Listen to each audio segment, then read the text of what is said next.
10 advanced English phrases I use every day.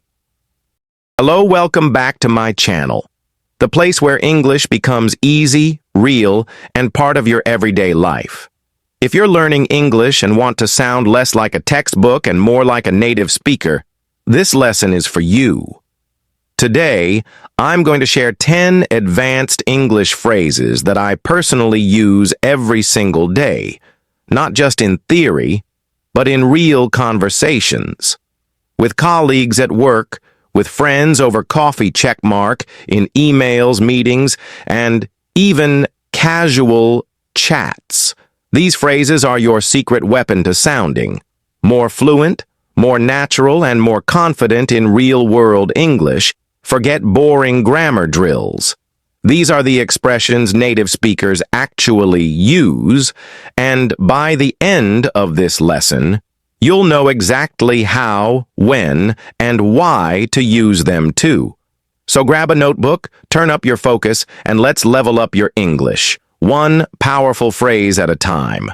Let's dive in. 1. Let's touch base. What it means: to briefly check in or reconnect with someone later, usually to share updates or confirm something.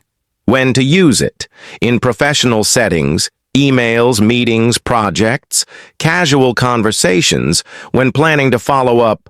Why it's important: this phrase is short, polite, and professional.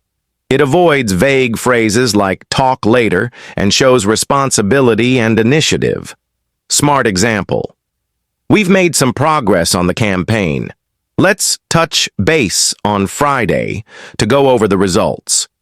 Use this phrase to suggest a short meeting or call in the future without sounding pushy or too formal. 2.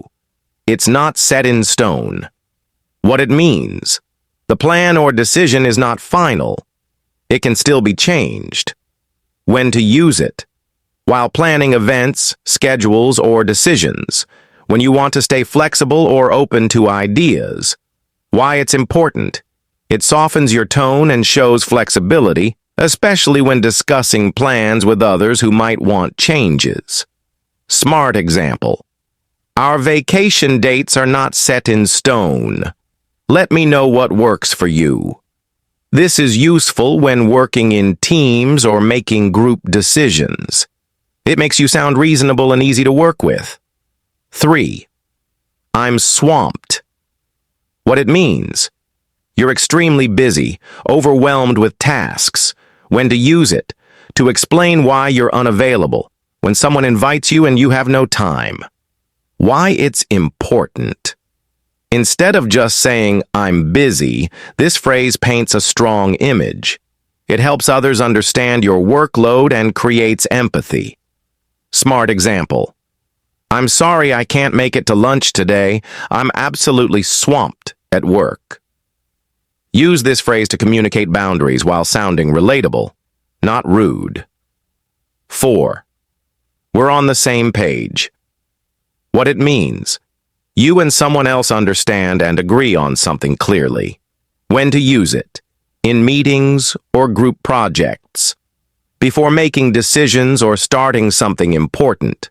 Why it's important: it helps avoid misunderstandings and shows leadership and clarity, especially in teamwork or client communication.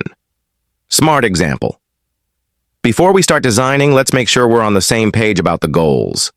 It shows you value clarity and teamwork, which is powerful in any relationship, work or personal. 5. I'll keep you posted. What it means: you'll update someone when there's new information. When to use it: when someone is waiting for news from you in emails, texts, or face-to-face. Why it's important: this phrase sounds more polite and professional than "I'll tell you later." It shows you're responsible and thoughtful. Smart example: we're still finalizing the schedule, but I'll keep you posted. Use it to reassure others that they won't be forgotten or left out. 6.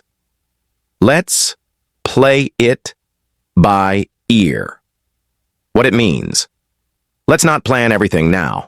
We'll decide as things happen. When to use it: when making casual plans, weekends, outings, when you want to stay flexible.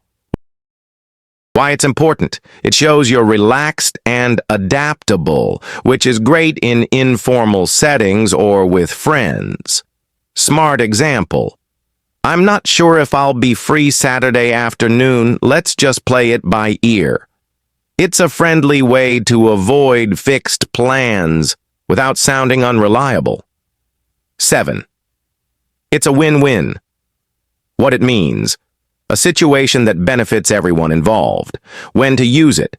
In business deals, relationships, or partnerships. Anytime both sides gain something. Why it's important. It highlights positivity and mutual benefit. People trust those who look for solutions that help everyone. Smart example. You design the logo, and I'll promote your brand. It's a win-win.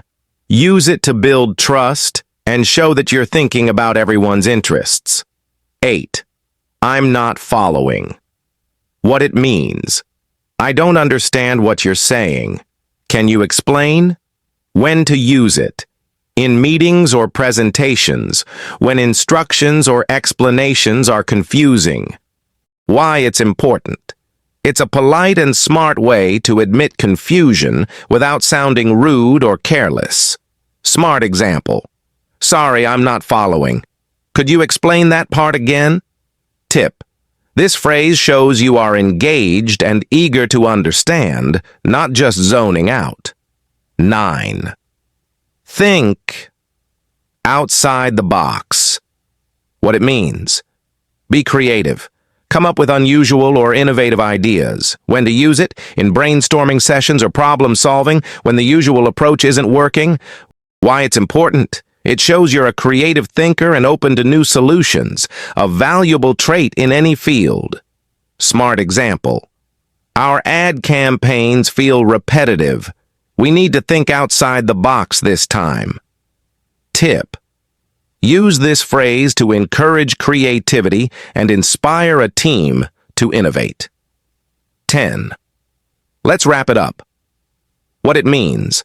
Let's finish or end this. Meeting, task, or conversation. When to use it. At the end of meetings or sessions. To politely signal it's time to stop. Why it's important.